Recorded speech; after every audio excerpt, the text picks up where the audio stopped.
Ang kwento ay nagsisimula sa ating bida na si Yuki na isang lalaking nagrereklamo tungkol sa paglilinis tuwing umaga sa eskwelahan, ang mga tinatawag niyang kaibigan na mukhang mga karakter na malamang hindi na natin makikita ulit, ay nagtatawanan ng malakas. Ito ay dahil madali lang para sa kanila dahil si Yuki ay parang si Mr. Clean na may hindi matatawarang kasanayan sa paglilinis, biglang dumating ang mga babae na laging late sa eskwelahan, kaso walang magagawa ang mga lalaki dahil hindi sila binigyan ng kapangyarihan tulad ng mga babae. Hindi tulad ng mga lalaki, ang mga babae ay maaaring magkaroon ng kapangyarihan sa pamamagitan lamang ng pagkain ng mga peach. Binanggit ni Yuki kung gaano kawalang kwenta ang kanyang buhay dahil ang lahat ng lalaki ay nakakaranas ng buhay na hard mode mula nang sila'y ipanganak. Ang ating bida na si Yuki ay naghahanap ng paraan para maging kapaki-pakinabang, tulad ng pag-aayos sa butones ng suit ng isa niyang kaibigan, na karaniwan ginagawa ng mga lalaki. Inilabas ni Yuki ang kanyang sobrang astig na sewing kit at mabilis itong inayos na parang human sewing machine, na ikinamangha ng lahat ng kanyang mga kaibigan. Subalit ang maliit na nerd ay binanggit na ang kanyang kasanayan sa pananahi ay hindi nagbibigay sa kanya ng kalamangan sa mga babae. Tinuruan si Yuki ng kanyang nakatatandang kapatid na babae sa pananahi dahil wala raw kwenta ang mga lalaki, dahil hindi nila natatanggap ang mga benepisyo mula sa mga peach. Mabuti siyang tinuruan kaso medyo may pagka-stricto ito dahil sinasakal siya hanggang sa mawalan ng malay kapag hindi niya ito nagawa ng tama. Nagtataka ang kaibigan ni Yuki na isang side character tungkol sa kanyang kapatid subalit sinabi sa kanya ng isa pang maliit na nerd na sensitive ang paksa na iyon. Halos oras na para maghanap si Yuki ng karera, pero nagsimula siyang magtaka kung iyon lang ba talaga ang buhay kung saan ang magtrabaho sa isang trabahong walang patutunguhan at sa dami ng pananahi na ginagawa niya, magiging isang walang kwentang tao siya magpakailanman. Nakabawi si Yuki mula sa mababaw na estado ng pag-iisip na iyon, at na-convince ang sarili na mayroon pang ibang bagay na kung saan isang lugar na makakagawa siya ng pagkakaiba ng hindi na kailangang manahi. Biglang naging napaka-foggy ng buong paligid at isang malakas na hangin ang nagtulak sa kanya pabalik. Nang mawala ang fog ay napagtanto ni Yuki na ito ang kanyang pinakamasamang bangungot. Napunta siya sa isang lugar na tinatawag na Motto. Nagsimula siyang magpanik at hinanap ang kanyang telepono para kunin ang gabay na tinatawag na Motto Instruction Manual. Ang Motto ay tumutukoy sa isang alternatibong dimensyon na ma-access sa pamamagitan ng mga gateway, na kilala rin bilang mga pinto. Ang mga pintong ito ay biglang lumitaw sa buong Japan. Ang pinsala ay isang sugat na natamo bilang resulta ng mga halimaw na kilala bilang Shuki na pumasok sa kanilang mundo, o ang mga sibilyan na aksidenteng napunta sa Motto ay tinutukoy bilang Motto Accident. Ang maliit na araling pangkasaysayan na ito ay mabuti sa lahat kaso ang talagang mahalaga ay ang kanyang dapat gawin ngayon, kapag ang isang sibilyan ay napunta sa Motto. Dapat silang manatili kung nasaan sila at maghintay para sa Demon Defense Force na iligtas sila. Ang takot na si Yuki ay balak gawin lamang iyon subalit isa sa mga nakakakilabot na Shuki ay lumitaw upang umatake sa kanya. Tumakbo si Yuki para sa kanyang buhay mula sa mga halimaw na parang diretso mula sa Bleach, ngunit napunta siya sa isang dead end at lumitaw ang ilan pang Shuki. Napagtanto ni Yuki na hindi niya maaaring mailigtas ang kanyang sarili palabas sa sitwasyong ito. Kaya naisipan niyang maghagis ng bato sa nilalang at nakakagulat, wala itong naidulot at lalo lamang itong nagalit. Naiisip ni Yuki kung ano ang magiging hitsura ng kanyang katawan pagkatapos itong lapain ng halimaw na iyon, hindi niya magagawang mapakalma ang kanyang sarili pero ipinaliwanag niya na ayaw niyang matapos ang kanyang buhay sa ganitong paraan. Hindi naman pinapakinggan ng demonyo ang kanyang mga alalahanin. Habang malapit na siyang lapain sa sandaling iyon, siya ay nailigtas ng isang babae na nakasakay sa isang Shuki. Ang babae ay tinawag siyang malas dahil agad siyang inatake at sinimulan ang laban sa iba pang mga halimaw. Hinati niya sa dalawa ang marami sa mga demonyong may mababa ang budget sa anime gamit ang kanyang espada, ngunit napansin niyang naputol ang mga braso ng Shuki na kanyang sinasakyan. Alam niyang mahina ang hangal na bagay na iyon, kaya ipinagpatuloy niya ang pag-aasikaso ng mga bagay mag-isa at ang kanyang pangalan ay Kyoka at siya ang commander ng ikapitong squadron sa Demon Defense Force. Sinabi niya kay Yuki na lumayo ngunit nagpakita siya ng pagiging kapaki-pakinabang sa pamamagitan ng pagpapahiwatig na lumalala ang sitwasyon. Kinontrol ni Kyoka ang isa sa mga Shuki sa pamamagitan ng paglalagay ng kadena sa leeg nito at dali-dali silang umalis sa lugar na iyon. Hindi nagtagal ay hinabol sila. kaso lang dumating sina Hamari, Nai at Shusho, upang tulungan ang kanilang commander at iniulat nila na walang iba pang nakaligtas, kaya muling sinuri ni Nai ang kanilang paligid. Natuklasan niyang mabilis na papalapit ang isang hukbo ng mga demonyong walang masyadong pagsisikap, kaya inutusan sila ni Kyoka na harapin ito habang dinala niya ang lalaki sa kaligtasan. Agad na inaasikaso ng mga babae ang sitwasyon habang iginagaya naman ni Hamari si Mega Man, binago ang kanyang kamay sa isang uri ng Gatling gun upang patamaan ng bala ang mga demonyo. Hindi magpapahuli si Shusho at ipinakita niya ang kanyang kakayahan na lumaki na parang isa siya sa mga Avengers. Naging malinaw kay Yuki na sa lahat ng mga babae na nakakakuha ng kapangyarihan mula sa mga Peach, ang mga babaeng ito ang pinakamahusay sa kanyang pananaw. Narinig lamang ni Yuki ang mga usapan tungkol sa Demon Defense Force, subalit ang aktwal na makita sila na kumilos ngayon ay ikinamangha niya at ang mga babae ay tinapos ang mga hollow mula sa bleach at nakita nila na may isang batang lalaki na walang malay. Inakala nila na nakabalik na ang kanilang commander sa dormitoryo kaya nagpasya silang pumunta at tingnan kung nalinas na ang huling lugar bago umuwi. Nagising ang maliit na batang lalaki ngunit sa halip na magpasalamat sa kanilang pagligtas, hinanap lamang niya ang kanyang kapatid na babae. Sa ibang lugar, nakita natin na hindi pa nakakabalik ang commander at abala siya sa pagpapaalala kay Yuki tungkol sa pinakamahalagang panuntunan. Kapag ang isang sibilyan ay nasangkot sa isang moto accident ay dapat silang manatiling tahimik. Biglang kailangan nilang huminto dahil nakita nila ang isang babae na naaalala ni Yuki na nakita niya bago dumaan sa gate. Ang babaeng ito ay malapit ng matuto ng mahalagang aral mula sa batas ng grabidad ngunit sinagip siya ni Kyoka. Masyadong mabagal ang Shuki na alipin ni Kyoka kaya kailangan nilang iwan ito. Sinimulan niyang harapin ang lahat ng demonyong humahabol sa kanila. Matapang na pinrotektahan ni Yuki ang babae ngunit kailangan din siyang iligtas. Mabilis na nagtayo si Kyoka ng isang hadlang at sinabihan silang huwag matakot, ngunit sinisimulan ng sirain ng mga demonyo ang hadlang at mukhang mapanganib para kay Kyoka, at nagsimula siyang mag-isip kung paano siya napunta sa isang walang kwentang kakayahan. Isang sulyap sa nakaraan ang nagpapakita ng ilang babae na nagchichismisan tungkol sa kanya. Kilala siya bilang malakas ngunit mahina ang kanyang kakayahan at sigurado sila na hindi siya magiging Supreme Commander. Si Kyoka ay determinadong patunayan na mali ang mga walang kwentang babaeng iyon at nangako na balang araw ay mamumuno siya sa lahat ng mga commander. Nauubos na ang oras at naiisip niyang gumawa ng isang mapanganib na bagay. Hindi pa niya nasusubukan ang kanyang kakayahan sa isang lalaki kaya mayroon siyang seryosong desisyon na kailangang gawin. Sinabi niya kay Yuki na kailangan niya ng isang bagay mula sa kanya para makatakas sila, kaya naman ang mahinang lalaki ay sabik na gawin ang anumang kinakailangan para mabuhay.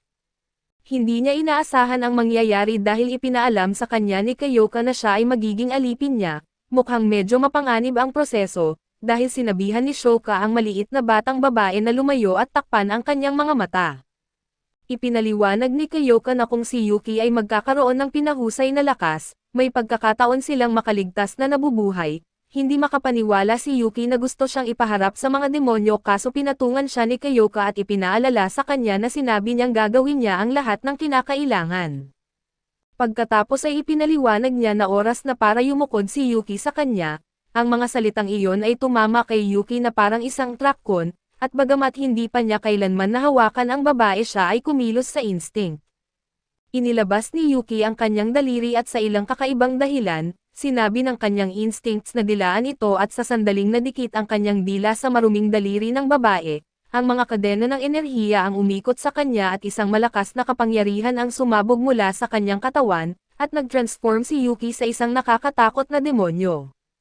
Mukha siyang mas malakas ngayon at namangha si Kyoka na nakita niyang gumana ito. Dumating ang iba pang mga babae at nagulat na ginawa ng kanilang commander na alipin ang lalaki. Si Yuki ay may hindi mapapantayang lakas habang pinuputol niya ang isang demonyo at ang mga bagay ay naging mas mabuti pa kaysa sa inaasahan ni Kyoka. Sumakay si Kyoka sa kanya at inutusan siya na ipakita sa kanya kung ano ang kanyang kaya. Pagkatapos ay nagsimula si Yuki na putulin lahat ng mga demonyo na parang boss. Lumilipad sa hangin at pinuputol lahat na parang hindi sila umiiral at nagbigay si Kyoka ng ilang utos para sa dagdag na sukat, at siya ay namangha sa kung gaano kabilis si Yuki. Muling pinagsama ni Kyoka ang magkapatid ngunit lahat ay nagulat nang magsimulang magsama-sama ang mga demonyo. ang malaking tambak ng mga demonyo ay naging isang higanteng demonyo, kaya iniuwi ni Kyoka ang iba para makapag-asikaso siya ng laban kasama si Yuki. Inutusan niya si Yuki na durugan ang higanteng ito kaya't dumaan si Yuki sa malaking bato na dala nito at iniiwasan niya ang lahat ng atake nito at bawasan ang laman ng katawan ng demonyo.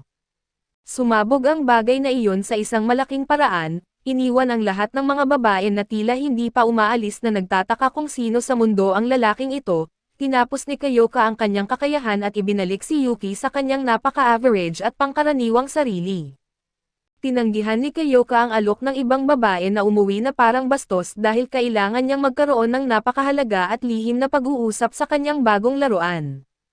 Inamin niya na nagulat siya dahil hindi niya akalain na ang isang mahina na lalaki tulad ni Yuki ay may kakayahang maging ganong klaseng halimaw. Gusto niyang gawing permanente ang trabaho niya bilang kanyang alipin, ngunit ang pahayag na iyon lamang ay nagpapatahimik sa kanya. Bago ang lahat ng iyon, may mahalagang babala sa kanyang kakayahan at di siya nagbibiro ng halikan niya si Yuki sa mukha, hindi rin makatarungan na tinawag niya siyang pervert. Ipinaliwanag na ito ang presyo ng kanyang kakayahan dahil siya ang amo, kailangan niyang magbigay ng gantimpala sa kanyang alipin ng walang pagbubukod, na parang hindi pa sapat na kabaliwan, ang gantimpala ay dapat nakatumbas ng trabahong ginagawa ng kanyang alipin sa tuwing ito'y tumutupad sa isang gawain. Mabilis ang tibok ng puso ni Yuki at hindi siya makapaniwala na ang gantimpala niya ay isang halik. Ipinaliwanag ni Kyoka na talagang nagtrabaho siya ng husto at nakakagulat na nag-alok siya ng isa pang halik. Nagulat si Yuki dahil marami na siyang natanggap dahil sa kanya at tinanggihan ang alok, ginawa niya marahil ang pinaka-awkward na bagay na magagawa ng sinuman sa sandaling iyon at aksidenteng nasuntok siya sa mukha. Nagsorry si Kyoka sa kanya at ipinaliwanag na hindi rin niya inaasahan ang sitwasyon. Nang ang Shuki ay kanyang mga alipin, gusto lamang nila ng hiwa ng baboy bilang gantimpala. Si Yuki naman sa kabilang banda ay isang nakakasuklam na pervert at inamin niya na sa mga sandaling iyon, kusang kumikilos ang kanyang katawan anuman ang nararamdaman niya tungkol dito at ito ang presyo na kailangan niyang mabayaran para sa kanyang kakayahan kaya muling hinalikan niya si Yuki. Pagkatapos, nagpakita si Yuki ng pinakatangang mukha dahil siya ay nabigla na nakatanggap ng kanyang unang halik at naging seryoso si Kyoka, habang ipinaliwanag niya na kung kahit isa lamang sa mga Shuki ang lumitaw sa totoong mundo, magkakaroon ng maraming kaguluhan. Ang layunin niya ay maging Supreme Commander at tuluyang mapuksa ang mga nakakasuklam na nilalang na iyon. Ang kasalukuyang Supreme Commander ay isang mahina at masyadong maluwag. Sa tulong ni Yuki, sigurado siya na maabot niya ang kanyang layunin kaya iginigiit niya na magtrabaho para sa kanya si Yuki. Hindi nakakagulat sa sinuman ng ibunyag ni Yuki na hindi siya magaling sa mga bagay tulad ng sports o academic. Ang tanging kumpiyansa niya ay sa kanyang kakayahan na maging isang magaling at panatilihing kumikinang ang bahay. Hindi yun problema para kay Kyoka dahil okay lang sa kanya ang isang lalaking marunong maglinis. Bukod doon ay ipinakita ni Yuki ang maraming tapang sa pagtatangkang iligtas ang babae, kahit na ginagamit lamang siya bilang meat shield at iniisip ni Kyoka na hindi siya masyadong masama para sa isang lalaki, kaya sa wakas ay nakahanap si Yuki ng lakas ng loob at idineklara na gusto niyang maging bayani sa lugar ng Mato. Si Yuki ay may mundong naghihintay sa kanya sa Mato at karaniwan lamang sa totoong mundo, ngunit sa mundong ito, maaari siyang mag-transform sa isang halimaw na parang combination ng Pokemon at Bleach. Sa unang pagkakataon, nararamdaman niyang makakabawi na siya sa pagkamatay ng kanyang kapatid at ang pinakamahalaga, sinabi ng maliit na pervert na ito ay magiging sulit basta makakuha siya ng gantimpala mula kay Kyoka. Hindi nagtagal pagkatapos, pumunta sila sa headquarters ng Demon Defense Force at dumaan si Yuki sa barrier at naghahanda na maging isang prestihiyosong miyembro ng puwersa. Pumasok si Yuki na may ganap na bagong pananaw sa buhay at siya ay lubos ng ibang tao ngayon. Siya ay tiwala na tumayo sa harapan ng mga babae na hinihintay ang kanyang pagpapakilala.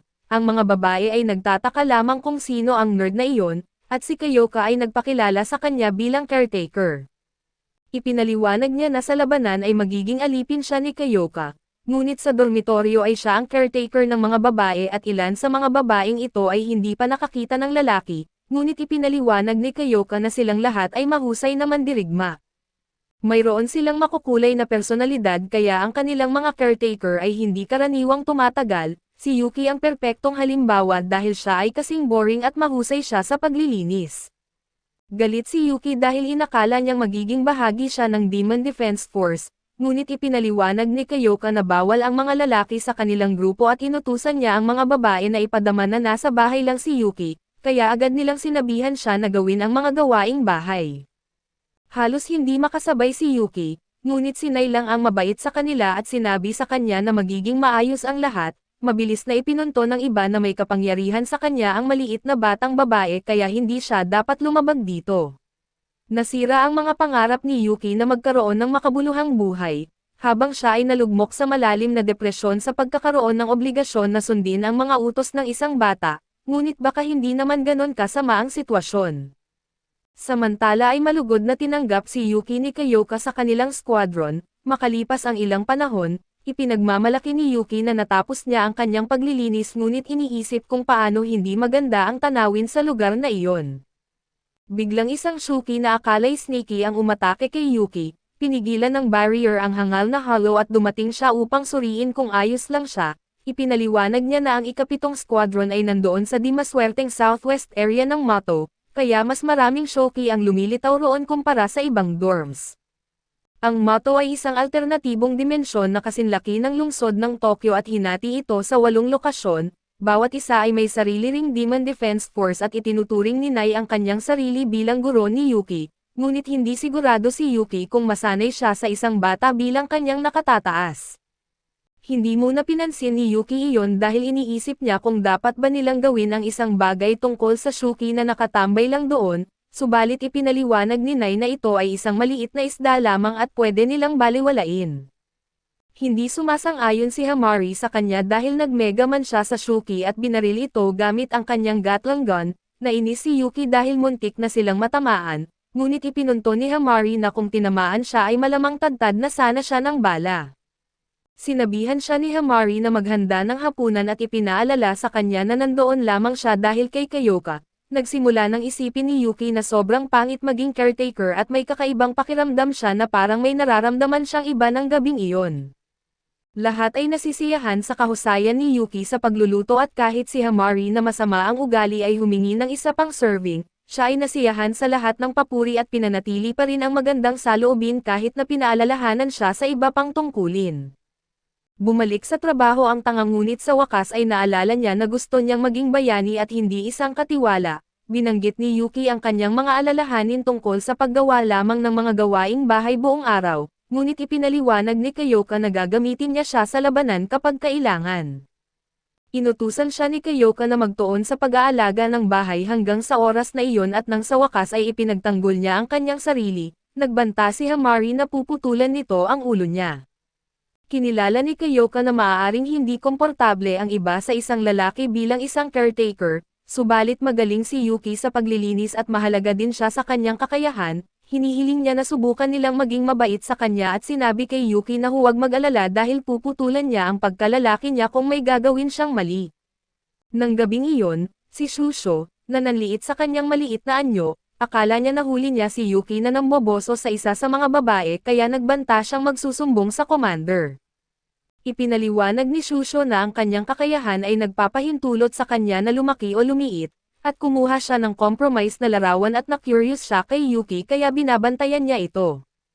Sinubukan linawin ni Yuki na naglilinis lang siya, ngunit hindi interesado si Shusho sa kanyang mga dahilan at inakala ni Yuki na sinusubukan siyang e-blackmail ni Shusho para sa pera, pero gusto lang ni Shusho na gawing kawili-wili ang mga bagay.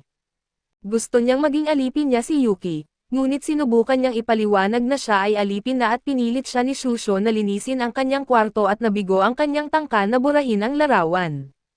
Inutusan din siya nitong labhan ang kanyang damit, ngunit ito'y naging isa pang pagkakataon para kumuha si Shusho ng isa pang nakakainis na larawan at habang malungkot na naglalakad si Yuki dahil sa pangbubuli sa kanya, nakita niya sina Kyoka at Hamari na nagta-training sa labas.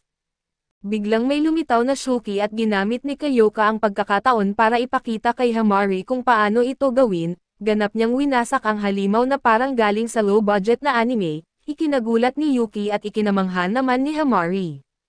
Hindi makapaniwala si Yuki kung paano niya ito agad na pinatay, at napagtanto niyang hindi niya dapat maging kalaban si Kyoka at doon ay dumating si Nai at ibinunyag na aalis sila ni Hamari para sa isang pulong, kaya may iwan si Yuki kasama si Shusho para protektahan ang dormitoryo. Pinilit siya ni Shusho na magmasahe sa kanya at ibinunyag na lumaki siyang walang ama. Pumunta siya sa Mato para maghanap ng excitement kahit na nangangahulugan ito ng panganib sa kanyang buhay. Nagpasya silang maglaro ng video games, subalit sinabihan siya ni Yuki na magaling siya at nagpustahan sila kung saan sa una ay nag-alangan si Yuki na tanggapin, ngunit kalaunan ay nagpasya na mananalo at dapat na mag-apologize si Shusho sa kanya tungkol sa hindi magandang pagtrato sa kanya.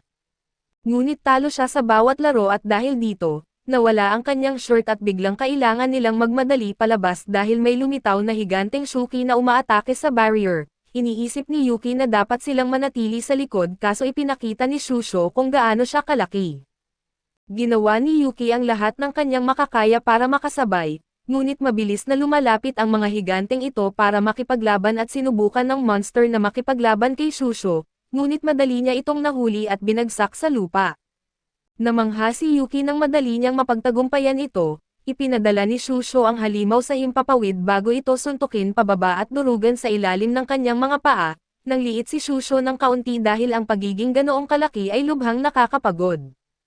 Habang ipinagdiriwang niya ang kanyang tagumpay, isa pang higanteng blob ng halimaw ang umaatake sa kanya at nagsanib pa ang iba pang mga Shuki dito upang gawin itong mas malaki, at mabilis na napagtanto ni Shusho na maaaring lumala ang sitwasyon kung hindi niya agad matatapos ang laban.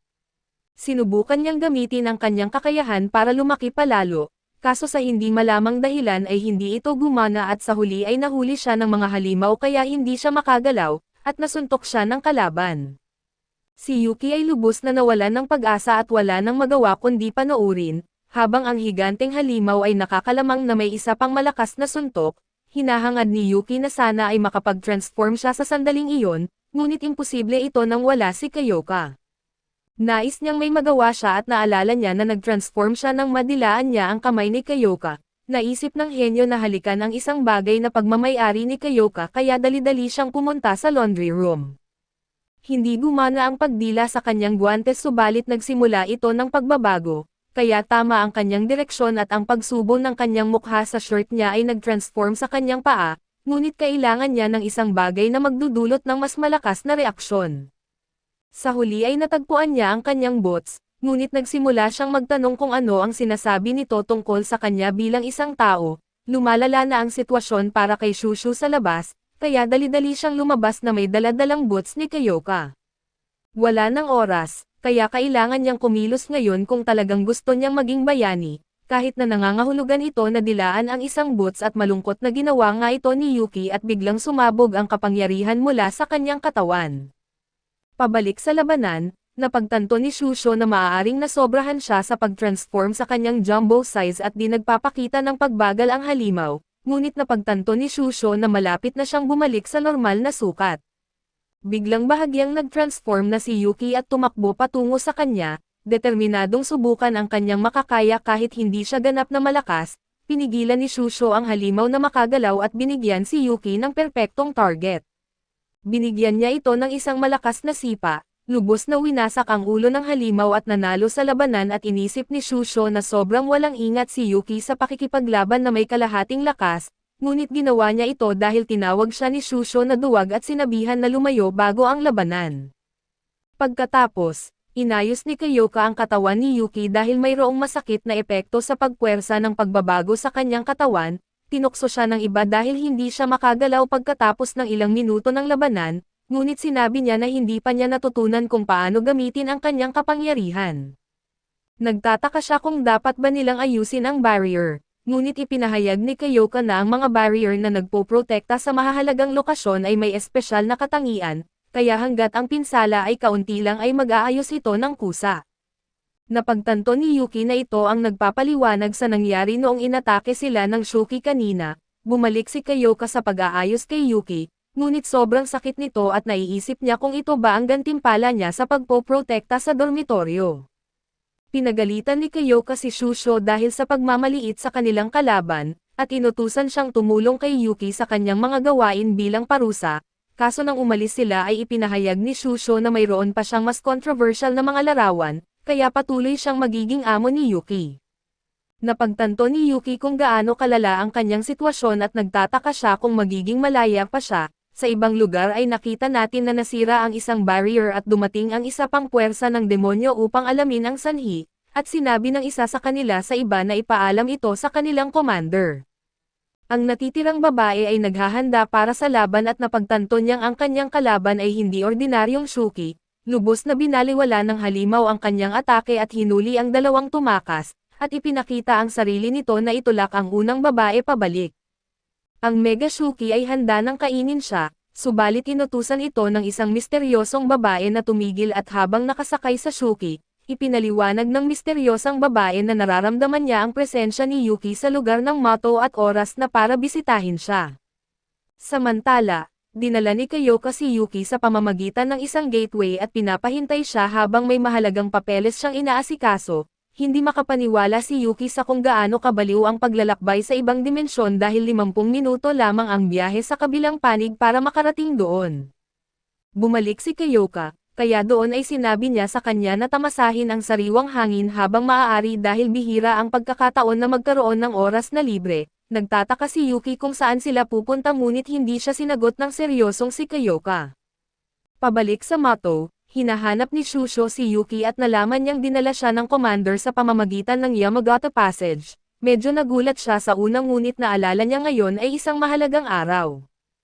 Kasama si Yuki, dinala siya ni Kyoka sa isang sementeryo at ipinaliwanag niya na may insidente noon, kung saan dumaan ang maraming Shuki sa mundong ito at isa sa kanila ay partikular na malakas.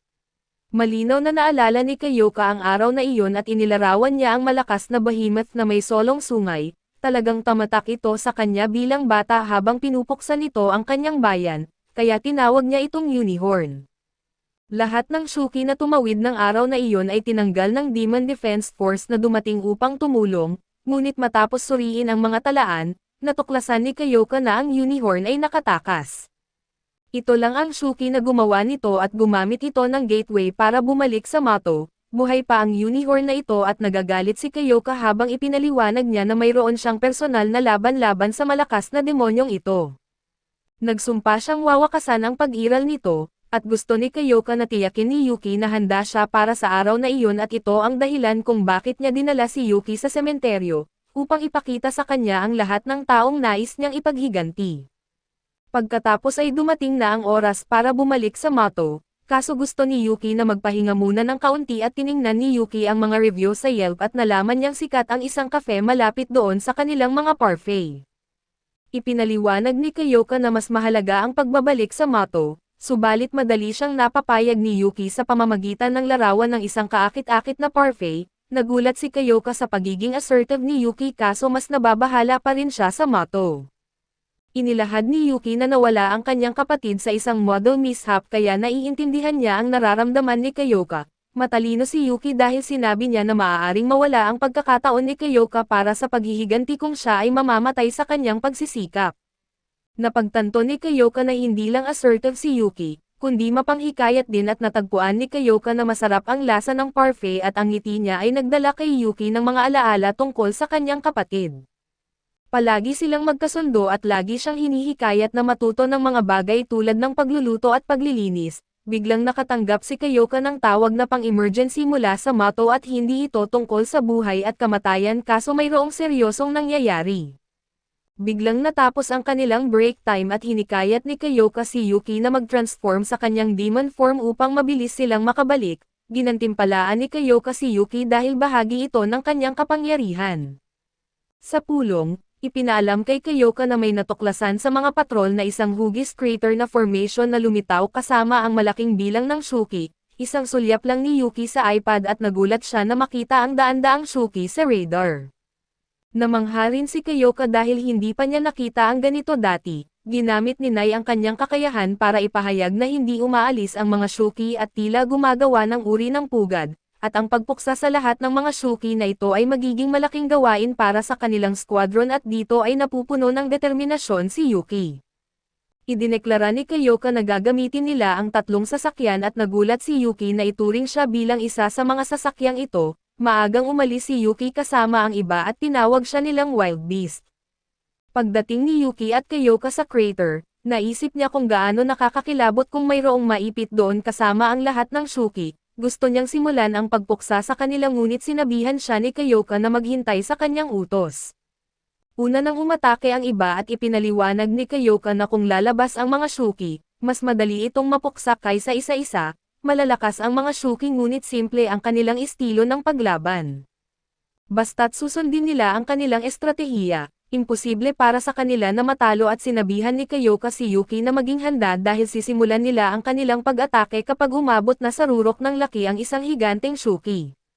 Biglang may lumabas na makapangyarihang sinag mula sa kawalan at tinamaan si Shusho. Sa pagtingin kung saan ito nanggaling, doon ay napagtanto nila na ito ay mula sa isang solong sungay na halimaw.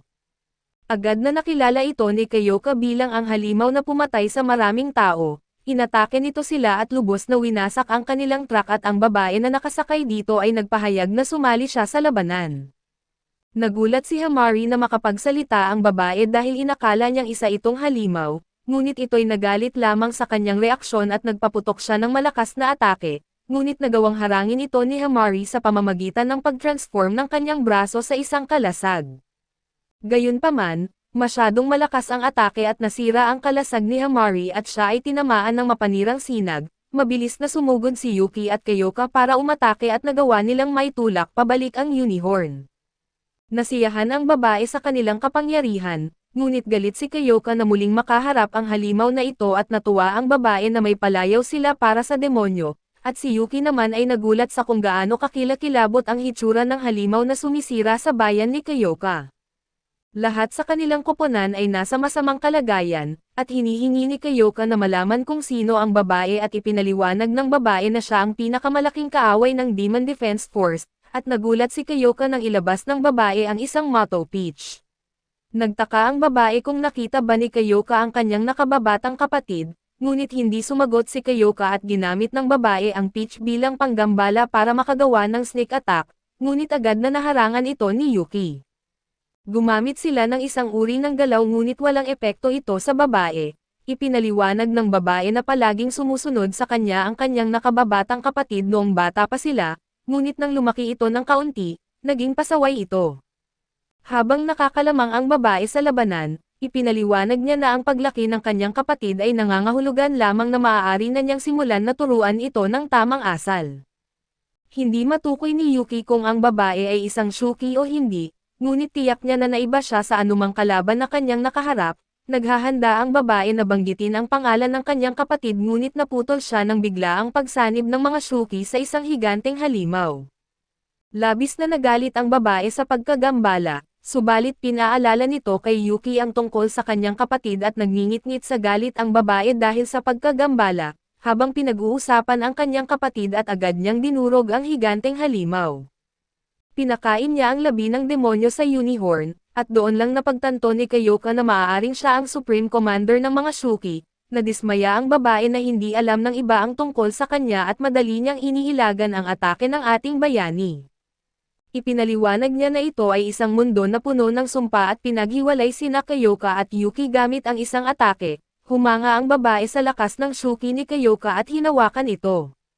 Natatakot si Yuki na baka durugan siya ng babae tulad ng ginawa niya sa higanteng halimaw, ngunit nagulat ang babae nang ma-realize niyang hindi ito isang Shuki, at nang akmang aabutin niya si Yuki doon ay agad namang bumalik si Kyoka sa labanan para itulak siya palayo. Nagawa ni Kyoka na makapinsala at sumugod ulit para sa isa pang atake, ngunit hinadlangan siya ng unicorn at nakatakas sila kaso hinamon ni Kyoka na bumalik ang mga duwag. Lubos na nasa saklaw ng galit si Kyoka dahil kung tatakbo sila mula sa kanya, gagawin niya ang ginawa ng unicorn sa mga tumakas na taga-nayon at sinusumpa niyang wawasakin niya sila mula sa likuran, ngunit nang lumingon siya para hanapin si Yuki, nakita niyang abala siya sa pagtulong sa kanilang koponan. Kinain ni Kyoka ang kanyang pride at sinabi kay Yuki na ang kaligtasan ni Hamari at Shusho ang kanilang pinakamahalagang prioridad kaya iiwas muna sila. Nagsisisi si Kyoka na hinayaan niyang sakupin siya ng galit at napagtanto niyang muntik na itong ikapahamak ng kanyang mga kasamahan sa koponan. Pagbalik nila sa dormitoryo, ipinaliwanag ni Kyoka na magaan lamang ang mga sugat ng kanilang team at sila'y ganap na gagaling kinabukasan. Ang kakaibang gantimpala kay Yuki ngayon ay ang pagtapak sa kanya, na nagdudulot sa kanya ng takot sa mga hinihingi ng kanyang panloob na psyche. Humingi ng tawad si Yuki dahil nakatakas ang unicorn, ngunit hindi siya sinisi ni Kyoka dahil mas mahalaga ang ligtas na makalabas ng kanilang team, na pag-isipan ni Kyoka na ang babae ay maaaring isang bagong species ng Shuki. Hindi siya makapaniwala na may isa sa kanila na nakakaintindi ng kanilang wika at tiyak na magugulat ang mundo sa balitang ito. Nagulat si Kyoka nang sabihin ni Yuki na sa tingin niya ay mukhang kapatid niya ang babae. Nagkaroon din ito ng kakaibang reaksyon nang makita ang mukha ni Yuki at nagduda si Kyoka dahil walang tao ang maaaring ganoon kalakas, bukod dito ay wala pang narinig na tao ang naging Shuki at habang nagluluto, iniisip pa rin ni Yuki kung kapatid niya ba talaga ang babae. Ang problema, hindi niya maintindihan kung paano ito nakaligtas o bakit ito lumalaban-laban sa Demon Defense Force, hindi niya alam kung ano ang gagawin kung sakaling makita niya ito muli, ngunit kailangan niyang bumalik sa realidad para tapusin ang pagluluto. Pinapaluhod siya ni Nai para asikasuhin ang ilang bagay bilang kanyang nakatataas, at sinuntok siya nito sa mukha dahil sa paglalagay sa panganib sa lahat at nagbigay daan si Nai. Naiintindihan niyang buong tapang na lumaban si Yuki upang protektahan ang lahat at sinabi niya na siya na ang bahala sa pagluluto upang makapagpahinga si Yuki. Tumulong pa rin si Yuki sa pagluluto at nagpa siya na itabi muna ang pag-iisip kung ano ang gagawin tungkol sa demonyong babae, dahil may trabaho siyang dapat gawin ngayon. Sa ibang lugar, nalaman natin na ang pangalan ng babae ay si Aoba. Pinagtawanan siya dahil sa pagbabalik na may mga sugat subalit inayos siya agad ng kanilang manggagamot na si Coco. Sigurado si Aoba na ang halimaw na kanyang nilabanan ay ang kanyang kapatid na si Yuki, ngunit nagtataka siya kung paano ito nagmukhang isang Shuki at akala niya ay hindi nila pinapapasok ang mga lalaki sa Demon Defense Force, ngunit sa kabila nito, nasiyahan siya sa kanilang muling pagkikita. Pagkatapos maligo, aksidenteng nakita ni Yuki si Hamari kaya naghanda ito na tapusin ang kanyang buhay, ngunit biglang nagbukas ang isang gateway at lumabas ang dalawang babae. Isa sa kanila ay ang commander ng ika-6 na squad na si Azumo at ang isa pa ay ang kanyang pangalawang pinuno na si Azuma. Interesado sila kay Yuki na mukhang nagiging popular, ngunit inutusan siya ni Azuma na tawagin si Kyoka. Subalit dito muna matatapos ang ating recap sa bagong anime na ito. Antabayanan po ninyo sa susunod na linggo ang bagong episode.